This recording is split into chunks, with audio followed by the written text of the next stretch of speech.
Hello all welcome to toppers world.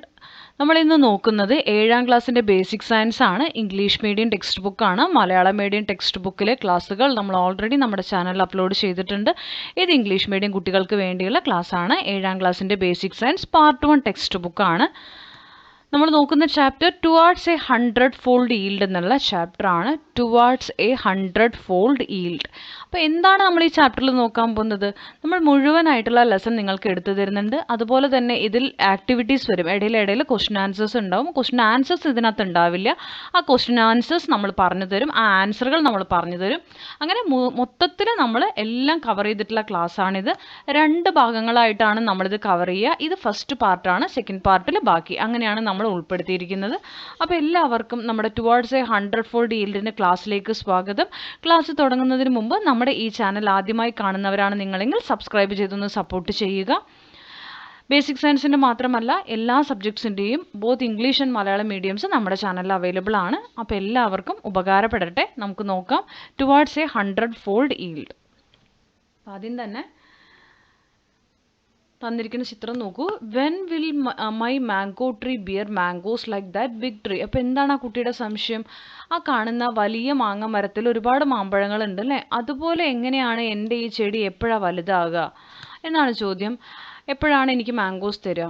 Have patients, your mango tree will also give you lots of mangoes within 8 to 10 years. അപ്പോൾ ഈ മരം ഉത്തരം പറയുകയാണ് 8 മുതൽ 10 വർഷം വരെ. ചില മാങ്ങ മരങ്ങൾ 8 വർഷത്തിൽ കായ്ക്കും, ചില മാംഗോ ട്രീസ് 10 വർഷവും കായ്ക്കാൻ. അപ്പോൾ നിനക്ക് 8 to 10 വർഷത്തിനുള്ളിൽ എന്ത് കിട്ടും? മാങ്ങകൾ കിട്ടിത്തുടങ്ങും. You may have seen different types of mango trees in your home and surroundings. നിങ്ങളും നിങ്ങളുടെ സ്കൂളിന് ചുറ്റും, വീടിന് ചുറ്റും അല്ലെങ്കിൽ പരിസരത്തൊക്കെ ഒരുപാട് മാംഗോ ട്രീസ് കണ്ടിട്ടുണ്ടാവും അല്ലേ.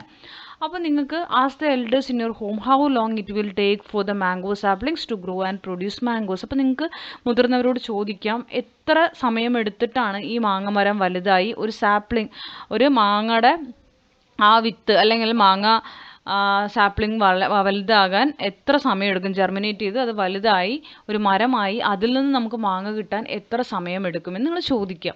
What are your expectation while planting and nurturing A mango sapling. നിങ്ങളൊരു മാങ്ങ തൈ അത് നിങ്ങൾ പ്ലാന്റ് ചെയ്യണം, നടുകയാണ്, അതിനെ നിങ്ങൾ വളർത്തിക്കൊണ്ടുവരികയാണെങ്കിൽ എന്തൊക്കെയാണ് നിങ്ങളുടെ എക്സ്പെക്റ്റേഷൻസ്?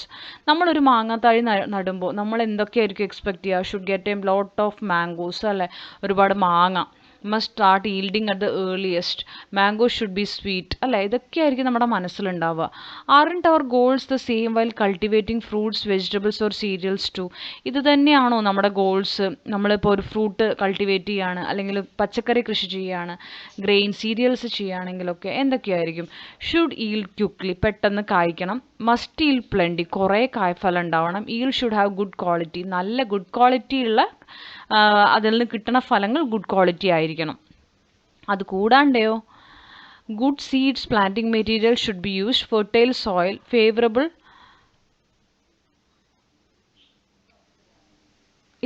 ഇതിൻ്റെ ആൻസേഴ്സ് ആണ് കേട്ടോ, അത് അവിടെ കൊണ്ടുപോയിട്ട് ആക്കിയെന്നേ ഉള്ളൂ. ആക്ച്വലി ഇതിൻ്റെ ആൻസറാണ്. ഇനി പറയാം. What things are to be taken care of to achieve this. അപ്പോൾ നമ്മൾ ഈ പറഞ്ഞ ഈ ക്വാളിറ്റീസ് കിട്ടണമെങ്കിൽ നമ്മൾ എന്തൊക്കെ ശ്രദ്ധിക്കണം? Good seeds, planting materials should be use. ഇതിൻ്റെ ആൻസേഴ്സ് ആണ്. Fertile soil, favourable climate, pest and weed should be control, fertilization and irrigation should be done. ഇത്രയും കാര്യങ്ങൾ നമ്മൾ ശ്രദ്ധിക്കണം. ഇനി സീഡ് ആൻഡ് പ്ലാന്റിംഗ് മെറ്റീരിയൽസ് ആണ്. അപ്പം നമ്മൾ എന്തൊക്കെയാണ് പ്ലാന്റ് ചെയ്യുക? ചിലതിൽ സീഡായിരിക്കും, ചിലതിൽ പ്ലാന്റ് ആയിരിക്കും അല്ലേ, ചിലതിൽ വിത്ത് നമ്മൾ അങ്ങനെയൊക്കെയാണ് നമ്മൾ ചെയ്യുക. അപ്പോൾ എന്തൊക്കെയാണ് ഇവിടെ ഉള്ളത്? What are the seeds formed? What about fruits ആണ്. What factors should be consider while selecting the best seeds. നല്ല വിത്തിനം തിരഞ്ഞെടുക്കുമ്പോൾ എന്തൊക്കെ ശ്രദ്ധിക്കണം? High yielding, healthy plant, shape and size of the seed. നല്ല കായ്ഫലം, ഹെൽത്തി പ്ലാന്റ് ആയിരിക്കണം, ആ ഒരു വിത്തിൻ്റെ ഷേപ്പും സൈസും, ഇതെല്ലാം നമ്മൾ ശ്രദ്ധിക്കണം. അടുത്ത് നോക്കൂ, 2 ചെടികൾ നിങ്ങൾക്ക് തന്നിട്ടുണ്ട്, പ്ലാന്റ് 1ഉം പ്ലാന്റ് 2യും. Plant 1, plant 2. ഇത് കാണുമ്പോൾ തന്നെ നിങ്ങൾക്ക് അറിയാം പ്ലാന്റ് 1 ആണ് ഹെൽത്തി പ്ലാന്റ്, അതിലാണ് ഒരുപാട് കായ്ഫലം ഉള്ളത് അല്ലേ. അപ്പം നിങ്ങൾ ഇതിലേത് പ്ലാന്റിനെയാണ്, നിങ്ങളതിൽ നിന്ന് വിത്ത് ശേഖരിക്കുകയാണെന്ന് വിചാരിക്കൂ. ഏത് പ്ലാന്റിലെ വെജിറ്റബിൾ, ഇതിലിപ്പോൾ ടൊമാറ്റോ ആണ്, ഏത് പ്ലാന്റിലത്തെ ആയിരിക്കും നിങ്ങൾ ചൂസ് ചെയ്യുക സീഡ്സ്? ഇതിലത്തെ ചൂസ് ചെയ്യോ, ഇതിലത്തെ ചൂസ് ചെയ്യോ? ഉറപ്പായിട്ടും പ്ലാന്റ് 1ലത്തെ നമ്മൾ ചൂസ് ചെയ്യുള്ളൂ. എന്തുകൊണ്ടാണ്? നമുക്ക് വേണ്ടത് നമ്മൾ വെക്കുന്ന ചെടിയാണെങ്കിൽ നമുക്ക് കായ്ച്ച് കിട്ടുന്നത് എങ്ങനെയാണ്, ഒരു സിംഗിൾ പ്ലാന്റിൽ ഒരുപാട് ഫ്രൂട്ട് കിട്ടണം അല്ലേ. അതാണ് നമ്മുടെ എന്താ പറയുക, ഒരു എയിം എന്ന് പറയുന്നത് ഈ സംഭവം നടുന്ന സമയത്ത്. സോ അങ്ങനത്തെ ഒരു പ്ലാന്റിനെ നമ്മൾ സെലക്ട് ചെയ്യുള്ളൂ. ഇനി നമ്മൾ are the fruits formed at the initial and final stages of the life span of plants ideal four seed collection.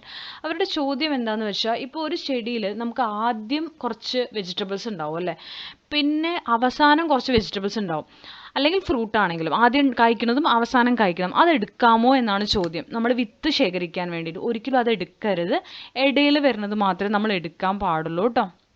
Middle of plants life span, ഒരു ചെടിയുടെ മധ്യകാലത്ത് കായ്ക്കുന്ന ഫലങ്ങളോ അല്ലെങ്കിൽ പച്ചക്കറികൾ, അതിൻ്റെയൊക്കെ അതാണ് നമ്മൾ എടുത്തിട്ട് വിത്തിനായിട്ട് ശേഖരിച്ച് വെക്കേണ്ടത്. So seed should be collected from the ripe and fruits produce during the middle. പഴുത്ത ഫ്രൂട്ടിൻ്റെ തന്നെ സെലക്ട് ചെയ്യുക, പക്ഷെ ആദ്യം കായ്ക്കുന്നത് സെലക്ട് ചെയ്യരുത്, പിന്നീട് കായ്ച്ചു വരില്ലേ അതാണ് എടുക്കേണ്ടത് കേട്ടോ. ഇതാണ് അതിൻ്റെ ഉത്തരം വരുന്നത്. Plants like ladies finger and P contain numerous seeds in A single fruit. അപ്പോൾ നിങ്ങൾക്കറിയാം, ലേഡീസ് ഫിംഗർ, നമ്മുടെ വെണ്ടയ്ക്ക ആണെങ്കിലും പയറാണെങ്കിലും ഒരു സിംഗിൾ ഫ്രൂട്ടിൽ തന്നെ ഒരുപാട് വിത്ത് ഉണ്ടാവും അല്ലേ. Can all these seeds be used for the production of seedlings, how can we select the best seeds from them. അപ്പോൾ അതിൽ തന്നെ നമ്മൾ എങ്ങനെയാണ് അപ്പോൾ എടുക്കുക, പയറൊക്കെയാണ് നീളത്തിലെല്ലാം വിത്തുകളാണ്, അപ്പം നമ്മൾ അതിലെങ്ങനെയാണ് ചൂസ് ചെയ്യുക എന്നുള്ളതാണ്.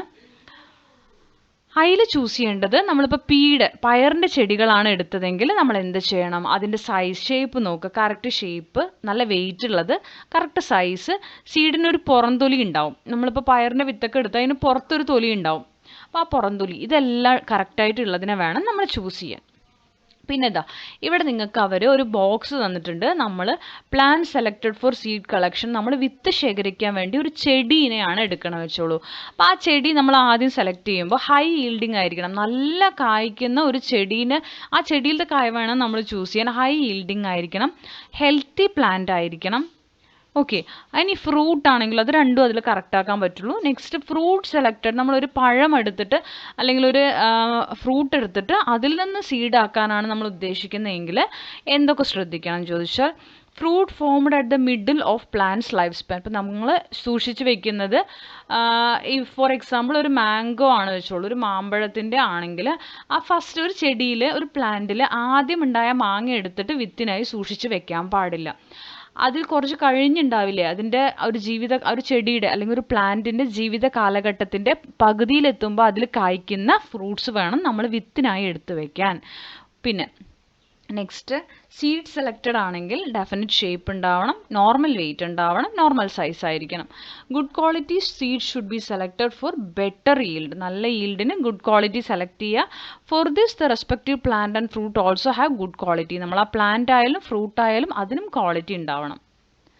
അടുത്തത് നോക്കൂ, are new plants formed only from seeds. ഈ പുതിയ പ്ലാന്റുകൾ സീഡ്സിൽ മാത്രമേ ഉണ്ടാവുള്ളൂ? അല്ല, നമുക്ക് വേറെ പല രീതിയിലും പുതിയ പ്ലാന്റുകൾ, പുതിയ സാപ്ലിങ്സിനെ ഉണ്ടാക്കിയെടുക്കാൻ കഴിയും. കറി ലീഫിൻ്റെ കേസ് എടുത്താൽ അത് റൂട്ടിൽ നിന്നും സീഡിൽ നിന്നും സ്റ്റെമ്മിൽ നിന്നും നമുക്ക് പുതിയ കറിവേപ്പില പ്ലാന്റുകൾ ഉണ്ടാക്കാം. ജിഞ്ചർ പ്ലാന്റ് ആണ് അടുത്തത്. ജിഞ്ചർ പ്ലാന്റ് ആണെങ്കിൽ സ്റ്റെമ്മിൽ നിന്ന്, ബ്രയോഫൈലം ആണെങ്കിൽ ഇലയിൽ നിന്ന് നമുക്ക് ഇലമുളച്ചി എന്ന് പറയുക, ഇലയിൽ നിന്ന് മുളപ്പിച്ചെടുക്കാം. പെപ്പർ പ്ലാന്റ് ആണെങ്കിൽ സ്റ്റെമ്മാണ്, തണ്ടിൽ നിന്നാണ് കുരുമുളക്, നമ്മൾ തണ്ടാണ് നടുക. ഓക്കെ, നെക്സ്റ്റ് നമുക്ക് തന്നിരിക്കുന്നത് ഇങ്ങനെ വേരിൽ നിന്നല്ലാണ്ട് നമ്മൾ മുളപ്പിച്ചെടുക്കുന്നതിന് നമ്മൾ വെജിറ്റേറ്റീവ് പ്രൊപ്പഗേഷൻ എന്ന് പറയും കേട്ടോ. വെജിറ്റേറ്റീവ് പ്രൊപ്പഗേഷനും സെക്ഷുവൽ റിപ്രൊഡക്ഷനും എന്താണെന്ന് നമുക്ക് നോക്കാം. The process of production of new saplings from the vegetative parts of plants like root, stem, leaf and underground stem. കണ്ടല്ലോ, ഇമ്പോർട്ടൻ്റ് ആണ് വെജിറ്റേറ്റീവ് പ്രൊപ്പഗേഷൻ എന്ന് പറഞ്ഞു കഴിഞ്ഞാൽ നമ്മൾ പുതിയ ചെടികളെ ഉണ്ടാക്കിയെടുക്കുന്നു. എങ്ങനെ? അതിൻ്റെ ഒരു പഴയ ചെടി എടുത്തിട്ട് അതിൻ്റെ റൂട്ട്, സ്റ്റെമ്മ്, ലീഫ് അല്ലെങ്കിൽ അതിൻ്റെ അണ്ടർഗ്രൗണ്ട് സ്റ്റെമ്മിൽ നിന്നൊക്കെ നമ്മൾ പുതിയ ഭാഗങ്ങൾ ഉണ്ടാക്കിയെടുക്കണം. പുതിയ പ്ലാന്റ്സിനെ മുളപ്പിച്ചെടുക്കുന്ന പരിപാടിനെ പറയുന്നതാണ് വെജിറ്റേറ്റീവ് പ്രൊപ്പഗേഷൻ. ഇത് അസെക്ഷുവൽ റീപ്രൊഡക്ഷൻ ആണ്, അസെക്ഷുവൽ റീപ്രൊഡക്ഷൻ. ഇനി sexual reproduction, seeds are formed through sexual reproduction ആണെങ്കിൽ സീഡ്ലിങ്സ് സീഡിൽ നിന്ന് മാത്രമാണ് പുതിയ ചെടികൾ മുളച്ച് വരുന്നതെങ്കിൽ അത് സെക്ഷുവൽ റീപ്രൊഡക്ഷൻ ആണ് കേട്ടോ. ഓക്കെ, കൂടുതൽ എക്സാമ്പിൾസ് കണ്ടുപിടിക്കാൻ പറഞ്ഞിട്ടുണ്ട്. നമുക്ക് വെജിറ്റേറ്റീവ് പ്രൊപ്പഗേഷൻ്റെയും സെക്ഷുവൽ റിപ്രൊഡക്ഷൻ്റെയും നോക്കാം. അപ്പോൾ റൂട്ടിൽ നിന്ന്, സ്റ്റെമ്മിൽ നിന്ന്, ലീഫിൽ നിന്ന്, അണ്ടർഗ്രൗണ്ട് സ്റ്റെമ്മിൽ നിന്നൊക്കെ വരുന്ന അതിൽ നിന്നെല്ലാമാണ് മുളച്ച് പുതിയ ചെടികൾ ഉണ്ടാകുന്നതെങ്കിൽ അത് വെജിറ്റേറ്റീവ് പ്രൊപ്പഗേഷൻ, അല്ലെങ്കിൽ അതിനെ അസെക്ഷുവൽ റിപ്രൊഡക്ഷൻ എന്ന് പറയും. റൂട്ടിൽ നമുക്ക് എക്സാമ്പിൾ ബ്രെഡ് ഫ്രൂട്ട് അവർ തന്നിട്ടുണ്ട്, കറി ലീഫ്, നീം. സ്റ്റെമ്മിൽ മുരിങ്ങ, ഷൂ ഫ്ലവർ, ടാപ്പിയോക്ക. ലീഫിൽ bryophyllum, begonia, snake plant. Underground സ്റ്റെമ്മിൽ നിന്ന് ഡയസ്കോറിയ തന്നിട്ടുണ്ട്, ജിഞ്ചർ, ഒണിയൻ. ഇനി സെക്ഷുവൽ റീപ്രൊഡക്ഷനിൽ നമ്മൾ വിത്തിൽ നിന്ന് മാത്രമേ മുള വരുന്നുള്ളൂ പുതിയ ചെടിയുടെയെങ്കിൽ അത് സെക്ഷുവൽ റീപ്രൊഡക്ഷൻ ആണ്. മുരിങ്ങ, ടൊമാറ്റോ, ബ്രിഞ്ചാൾ. മുരിങ്ങ സ്റ്റെമ്മിൽ നിന്നും വരും, പക്ഷെ സീഡിൽ നിന്നും വരുന്നുള്ളത് അവർ തന്നിട്ടുണ്ട്. സോ നെക്സ്റ്റ് നമുക്കൊരു കോൺവെർസേഷൻ തന്നിട്ടുണ്ട്.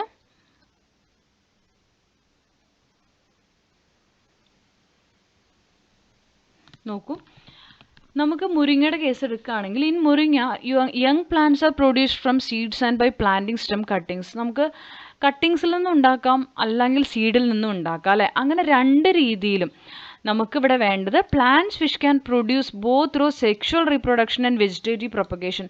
സെക്ഷുവൽ റീപ്രൊഡക്ഷനിലൂടെയും വെജിറ്റേറ്റീവ് പ്രൊപ്പഗേഷനിലൂടെയും നമുക്ക് രണ്ട് രീതിയിലും ഏതിൽ നിന്നൊക്കെയാണ് ഉണ്ടാക്കിയെടുക്കാൻ പറ്റുക, ഏതൊക്കെ ചെടികളാണെന്ന് ചോദിച്ചാൽ ഷീമക്കൊന്ന,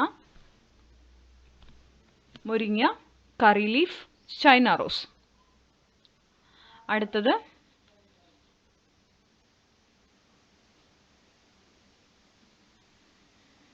ഇനി നമുക്ക് അടുത്തതുള്ളത് stem cutting of shoe flower, tapioca, sweet potato etcetera sprout easily, but it is difficult for guava to sprout from a stem cutting. ഇപ്പോൾ നമ്മൾ ഈ ടാപ്പിയോക്ക, ഷൂ ഫ്ലവർ, പൊട്ടറ്റോ, ഇപ്പോൾ ചെമ്പരത്തിയും പൊട്ടറ്റോ, സ്വീറ്റ് പൊട്ടറ്റോ ഒക്കെ നമ്മളൊരു തണ്ട് നട്ടാൽ തന്നെ വരും, പെട്ടെന്ന് മുളച്ച് വരും. പക്ഷേ നമ്മൾ ഈ പേരയ്ക്ക പോലെയുള്ളതൊന്നും പെട്ടെന്ന് നമുക്ക് ഒരു കൊമ്പെടുത്ത് കുത്തിയാൽ ചിലപ്പോൾ വരില്ല. അപ്പം നമ്മൾ അങ്ങനെയുള്ളതിനെ എന്താ ചെയ്യാൻ പറ്റുക? നമുക്കതിന് ആർട്ടിഫിഷ്യൽ മെത്തേഡ്സ് ഉണ്ട്. നമുക്ക് അങ്ങനെ മുളപ്പിക്കാൻ, തനിയെ മുളച്ച് വരാത്തതിനെയൊക്കെ മുളപ്പിക്കാൻ നമ്മൾ പല കാര്യങ്ങളും ചെയ്യും ആർട്ടിഫിഷ്യലായിട്ട്. അതാണ് ഇനി നമ്മൾ നോക്കാൻ പോകുന്നത്. ആദ്യത്തെ വരുന്നത് ലെയറിംഗ് ആണ്. ലെയറിംഗ് എന്ന് പറയുമ്പോൾ നമ്മൾ ഗുവ, സപ്പോട്ട, ജാവ, ചാമ്പ അതിലൊക്കെയാണ് നമ്മൾ ചെയ്യുക കേട്ടോ. ഗുവ, സപ്പോട്ട, ജാവ, ആപ്പിള്, ആൽമണ്ട്, ഫിഗ് ഇതിലൊക്കെയാണ് നമ്മൾ മദർ പ്ലാന്റ് എടുത്തിട്ട് നമ്മൾ ഇങ്ങനെ ഒരു ലെയറിംഗ് മെത്തേഡ് ചെയ്യുക. എന്താ ചെയ്യുന്നത്? ഈ stem with root, the stem with roots can be cut and planted ആണ്. റൂട്ട് കട്ട് ചെയ്തിട്ട് പ്ലാന്റ് ചെയ്യും. അതിന് മെത്തേഡ് ഉണ്ട്, നോക്കൂ. ഇതാ, select a pencil sized stem of the mother plant. Mother പ്ലാന്റിൽ നിന്ന് ഇതുപോലെ പെൻസിൽ സൈസിൽ ഒരു സ്റ്റെം കട്ട് ചെയ്യുക. It is better to select it from main stem. Main സ്റ്റെമ്മിൽ നിന്ന് സെലക്ട് ചെയ്യുക. എന്നിട്ട് make a cut of 2 to 3 cm ലെങ്തിന് circular shape on the bark in between 2 nodes of the stem. ഇതുണ്ടോ, 2 നോഡിൻ്റെ ഇടയിൽ 2 to 3 cm ലെങ്ത്തിൽ circular ഷേപ്പിൽ cut ചെയ്തെടുക്കുക. Apply a slightly wet mixture of coco peat, soil and cow dung powder to this area. എന്നിട്ട് cut ചെയ്ത് അവിടെ നമ്മൾ ഈ കൊക്കോ പീറ്റും സോയിലും ചാണകവും എല്ലാം വെച്ചിട്ടുള്ള ഒരു മിശ്രിതം തയ്യാറാക്കി ആ ഭാഗത്ത് വെച്ച് അതിനെ റാപ്പ് ചെയ്യുക. നന്നായി പോളിത്തീൻ ബാഗ് വെച്ച് വലിച്ച് കെട്ടി വെക്കുക. ആ ഏരിയയിൽ കുറച്ച് നനവ് ആവശ്യമാണ്. ശേഷം അതായത് ഈ ചെടിയിൽ തന്നെയാണ് കേട്ടോ, നമ്മൾ കട്ട് ചെയ്ത് മാറ്റല്ല, ആ ചെടിയിൽ തന്നെ വെച്ചുകൊണ്ടാണ് നമ്മൾ ചെയ്യേണ്ടത്. കുറച്ച് ദിവസം കഴിയുമ്പോൾ Roots will sprout in the area of layering within 2 months. 2 months കഴിയുമ്പോൾ അവിടെ നിന്ന് വേര് മുളച്ച് വരും. Cut the stem just below the area of layering and this can be planted in A flower pot or A grow bag. എന്നിട്ട് നമുക്ക് ആ വേര് വന്നതിന് ശേഷം ആ വേരിന് താഴത്ത് വെച്ചിട്ട് നമ്മളത് കട്ട് ചെയ്തെടുത്തിട്ട് നമുക്ക് ഗ്രോ ബാഗിലോ ഫ്ലവർ പോട്ടിലോ വെച്ചിട്ട് വളർത്തിയെടുക്കാൻ പറ്റും. കുറച്ച് കഴിഞ്ഞിട്ട് നമുക്കത് സോയിലിൽ കൊണ്ടുപോയിട്ട് ഡയറക്റ്റ് ആയിട്ട് പ്ലാന്റ് ചെയ്യാവുന്നതാണ്. സോ ഇതാണ് ലെയറിംഗിൽ വരുന്നത്. Layering is the practice of producing plantlets by cutting and planting the stem of a mother plant after generating roots from it. അപ്പോൾ ലെയറിംഗിൻ്റെ പ്രത്യേകത, റൂട്ട് വന്നതിന് ശേഷം മാത്രമേ ചെടിയിൽ നിന്ന് ഈ സാധനത്തിനെ നമ്മൾ കട്ട് ചെയ്ത് മാറ്റൂ. ഇതിൽ തന്നെ നമുക്ക് സർപ്പൻറ്റൈൻ ലെയറിംഗ് ഉണ്ട്. 1-2 ലെയറിംഗ് വരുന്നുണ്ട്. ആദ്യം സർപ്പൻറ്റൈൻ ലെയറിംഗ് ആണ് നമുക്ക് തന്നിരിക്കുന്നത്. സർപ്പൻറ്റൈൻ ലെയറിംഗ് ഏതൊക്കെ പ്ലാന്റ്സിലാണ്? പെപ്പറിലൊക്കെയാണ് നമ്മൾ ചെയ്യുക. പിന്നെ അതുപോലെ തന്നെ plants with different layering methods ആണ്. എയർ ലെയറിങ്ങും സർപ്പൻറ്റൈൻ ലെയറിങ്ങും പഠിക്കണം. എയർ ലെയറിങ്ങിൽ വരുന്നത് guava, cashew, sapota, rose, java, apple, fig, almond ഒക്കെ എയർ ലെയറിംഗ് ചെയ്യുന്ന ചെടികളാണ്. സർപ്പൻറ്റൈൻ ലെയറിംഗ് ആണെങ്കിൽ bougainvillea, jasmine, betel, pepper, grapes, chrysanthemum ഒക്കെയാണ്. Consider some peculiarities of plants produced by layering ആണ്. അപ്പോൾ ലെയറിങ്ങിലൂടെ നമുക്ക് എന്തൊക്കെയാണ് ചെയ്യേണ്ടത്, നമ്മൾ എന്തൊക്കെ ശ്രദ്ധിക്കണം എന്നുള്ളത് ഇമ്പോർട്ടൻ്റ് ആണ്. Possess the qualities of mother പ്ലാന്റിൻ്റെ ക്വാളിറ്റീസ് ഉണ്ടാവും. Small size and short life span ആയിരിക്കും.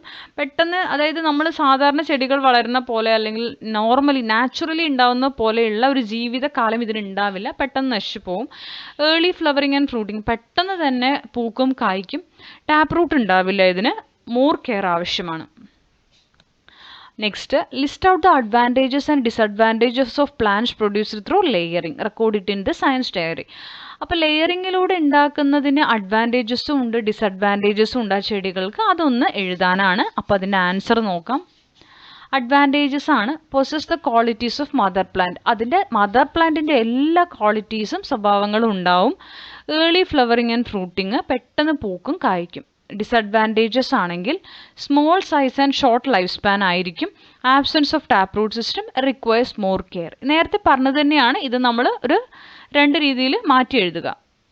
അപ്പോൾ ലെയറിങ് കഴിഞ്ഞാൽ നെക്സ്റ്റ് ഗ്രാഫ്റ്റിംഗ് ആണ് നമുക്കുള്ളത്. ഗ്രാഫ്റ്റിംഗ് ചെയ്ത മാംഗോ ട്രീ ആണ് നിങ്ങൾക്ക് സൈഡിൽ തന്നിരിക്കുന്നത് കേട്ടോ.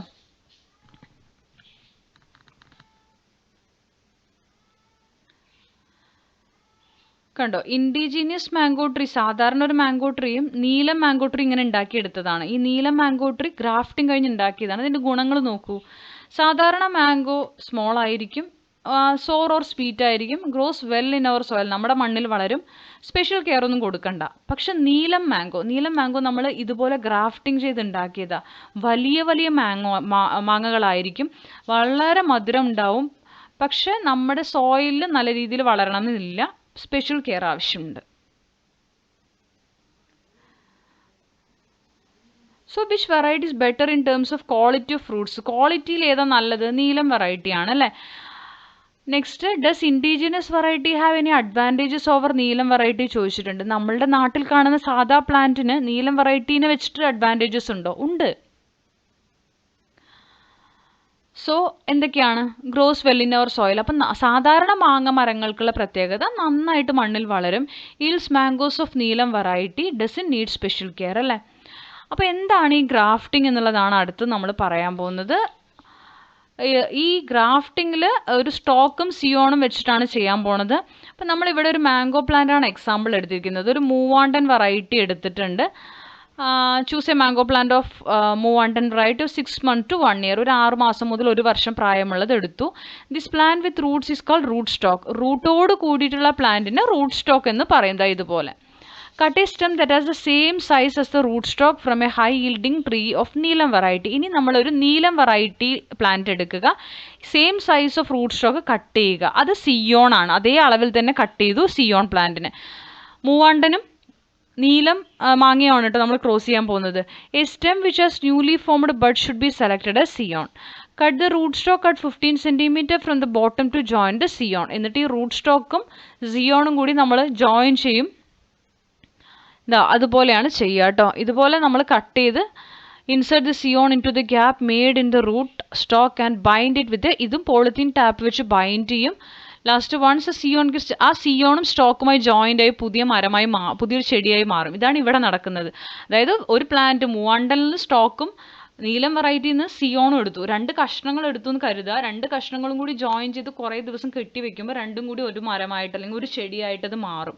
അത് നന്നായി ജോയിൻ ആയി കഴിഞ്ഞാൽ നമ്മൾ അതിനെ എന്ത് ചെയ്യുക, പതുക്കെ എടുത്തിട്ട് റീപ്ലാന്റ് ചെയ്യാണ് ചെയ്യേണ്ടത്. അത് വളരാൻ തുടങ്ങും, പതുക്കെ അത് മെർജായിട്ട് രണ്ടും കൂടി ഒന്നായി ഒട്ടിയിട്ടുണ്ടാവും. എന്നിട്ട് അത് വളരാൻ തുടങ്ങുമ്പോൾ നമ്മൾ അതിനെ ഒരു നല്ല പ്ലേസിലേക്ക് മാറ്റി വെക്കുക, അത്രേ ചെയ്യണ്ടു. സോ ഗ്രാഫ്റ്റിംഗ് എന്ന method production of saplings by joining the stem of a superior quality plant with another plant that has roots and belongs to same species.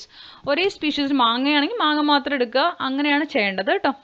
ഇതിലൊരു റൂട്ട് സ്റ്റോക്കും ഒരു stem, root stock and stem which is joined it is called scion. എന്താണ് stock, എന്താണ് scion എന്ന് പഠിക്കണം. Plant that has roots selected for grafting is called rootstock. ഗ്രാഫ്റ്റിങ്ങിന് ഏതാണോ select ചെയ്യുന്നത് അത് റൂട്ട് സ്റ്റോക്ക് ആയിരിക്കും. എന്തിൽ കൊണ്ടുപോയിട്ടാണോ നമുക്കിത് ചേർത്തി വെക്കേണ്ടത് അത് സിയോൺ ആയിരിക്കും. അടുത്തത്, what are the advantages of producing saplings through grafting? ഗ്രാഫ്റ്റിങ്ങിലൂടെ ഉണ്ടാവുന്ന സാപ്ലിങ്സിൻ്റെ അഡ്വാൻറ്റേജസ് എന്തൊക്കെയാണ്?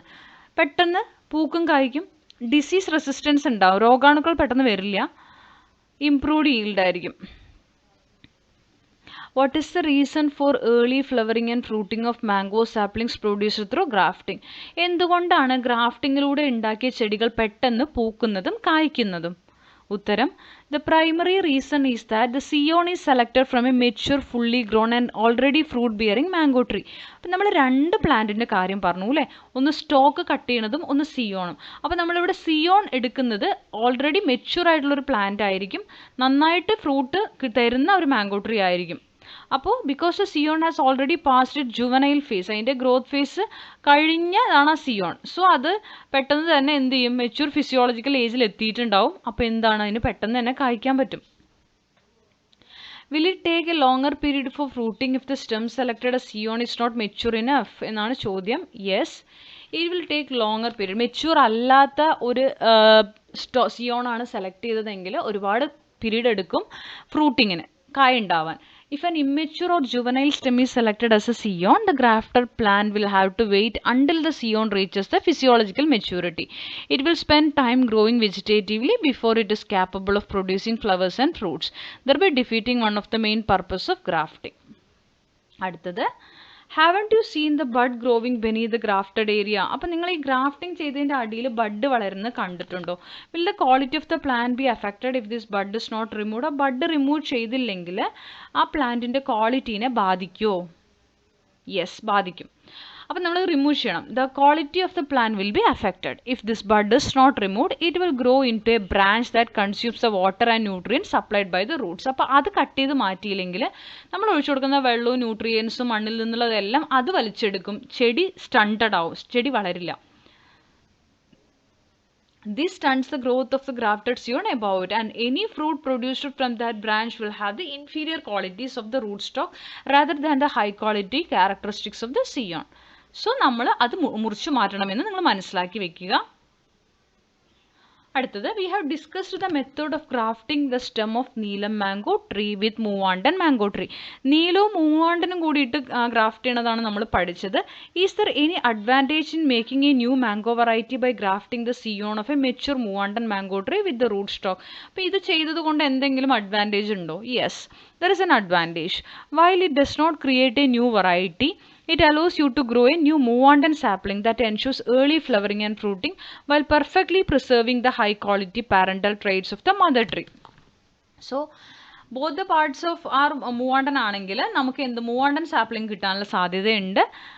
ആൻഡ് നമുക്കത് ഹൈ ക്വാളിറ്റി ആയിട്ടുള്ള പാരൻ്റൽ ട്രേറ്റ്സ് എല്ലാം മദർ ട്രീയുടെ എല്ലാ ക്യാരക്ടേഴ്സും ഉള്ളത് കിട്ടും. It bypasses the long juvenile phase of growing a Moovandan tree from a seed. Isn't the stem used as scion here of the same age as the mother plant? Mother പ്ലാന്റിൻ്റെ അതേ age ഉള്ള Zion ആണോ നമ്മളിവിടെ എടുത്തത്? Will it help in early fruiting? Yes, the scion stem carries the exact same mature age as the mother plant from which it was cut. A sapling is to be produced in the same way using Malgova and Goma, which is an indigenous variety of mango tree, which should be in the rootstock, which would be the scion. ഏതാണ്? അപ്പോൾ നമ്മളിവിടെ എടുക്കാൻ പറഞ്ഞിരിക്കുന്നത് മൽഗോവയും ഗോമാവാണ്. ഇതിൽ ഏതാണ് root stock ആയിട്ടും ഏതാണ് Zion ആയിട്ട് എടുക്കേണ്ടതെന്നൊക്കെ ചോദിച്ചിട്ടുണ്ട് നിങ്ങളോട്. നിങ്ങൾക്കത് ഇഷ്ടമുള്ളത് സെലക്ട് ചെയ്യാം കേട്ടോ, എങ്ങനെ വേണമെങ്കിൽ സെലക്ട് ചെയ്യാം. ഞാനിവിടെ എഴുതുന്നത് റൂട്ട് സ്റ്റോക്ക് ആയിട്ട് നമ്മൾ സ്റ്റോക്ക് പ്ലാന്റ് ആയിട്ട് ഗോമാവ് നമ്മൾ സെലക്ട് ചെയ്തു. ഗോമാവൊക്കെ നമുക്ക് ലോക്കലി കാണുന്ന മാങ്ങയുടെ വെറൈറ്റിയാണ്. പിന്നെ സിയോൺ ആയിട്ട് നമ്മൾ എടുക്കുന്നത് ഒരു വെറൈറ്റി, നമ്മൾ വേറെ ഉണ്ടാക്കിയെടുക്കുന്ന ഒരു സുപ്പീരിയർ ക്വാളിറ്റി ആയിട്ടുള്ള മൽഗോവ എടുത്തു. അപ്പോൾ രണ്ടെണ്ണം എടുത്തിട്ട് നമ്മൾ പുതിയത് ഉണ്ടാക്കുകയാണ് കേട്ടോ. ഗോമാവ് മൽഗോവയാണ് എടുക്കുന്നത്. റീസൺ എന്താ ചോദിച്ചാൽ, the rootstock needs to be an indigenous variety like Goma because local varieties have robust, well-adapted root system that possess high resistance to local soil diseases. അപ്പോൾ നമ്മളിവിടെ റൂട്ട് സ്റ്റോക്ക് പ്ലാന്റ് ആയിട്ട് ഗോമാവ് എന്തുകൊണ്ട് സെലക്ട് ചെയ്തു എന്ന് വെച്ചാൽ, local ആയിട്ടുള്ള ഇതിന് ഇവിടുത്തെ മണ്ണിലെ രോഗങ്ങളുമായിട്ട് പൊരുത്തപ്പെട്ട് അതിനെ അതിജീവിക്കാനുള്ള ശേഷി ഉണ്ടാവും. അതുപോലെ നമ്മുടെ ഇവിടുത്തെ വെതർ കണ്ടീഷനുമായിട്ട് അത് അഡാപ്റ്റീവ് ആയിരിക്കും. The scion is chosen from Malgova because it is a premium variety priced for its excellent fruit quality, taste and high yield. Malgova scion ആക്കാൻ കാരണം പ്രീമിയം ക്വാളിറ്റി ആണ്, ടേസ്റ്റ് ഹൈ yield ആണ് അതിൻ്റെ പ്രത്യേകത. Grafting them together gives a plant with the disease resistant roots of Goma and the delicious fruits of Malgova. അപ്പോൾ എന്തുകൊണ്ടാണ് നമ്മളത് ചെയ്യാൻ കാരണം എന്തെന്ന് വെച്ച് കഴിഞ്ഞാൽ ഗ്രാഫ്റ്റിംഗ് ചെയ്ത് കഴിഞ്ഞാൽ നമുക്ക് രോഗം ബാധിക്കാത്ത നല്ല ഗോമാവിൻ്റെ റൂട്ട്സ് ഉള്ളത് കിട്ടും. റൂട്ട്സ് ഗോമാവിൻ്റെ ആയിരിക്കും. അതിലുണ്ടാവുന്ന മാങ്ങകളുടെ ടേസ്റ്റ് മൽഗോവയുടെയും കിട്ടും. ഇതാണ് ഇതിൻ്റെ ഒരു പ്രത്യേകത വരുന്നത്. പാർട്ട് 1 ഇവിടെ കംപ്ലീറ്റ് ആവുകയാണ്. പാർട്ട് 2ലാണ് ഇതിൻ്റെ ബാക്കിയും എക്സ്റ്റെൻഡഡ് ആക്ടിവിറ്റീസ് നമ്മൾ ഉൾപ്പെടുത്തിയിരിക്കുന്നത്. അപ്പോൾ ക്ലാസ്സുകളിൽ എന്തെങ്കിലും സംശയം ഉണ്ടെങ്കിൽ നിങ്ങൾ ചോദിച്ചോളൂ. നമ്മളെല്ലാ കമൻസിനും റിപ്ലൈ തരുന്നതായിരിക്കും. ക്ലാസ്സുകൾ ഇഷ്ടപ്പെടുന്നുണ്ടെങ്കിൽ ലൈക്ക് ചെയ്യുക, ഷെയർ ചെയ്യുക, സബ്സ്ക്രൈബ് ചെയ്യുക. തുടർന്ന് വാച്ച് ചെയ്യുക. നിങ്ങളുടെ കമൻറ്റുകൾ അറിയിക്കുക. Thank you for watching.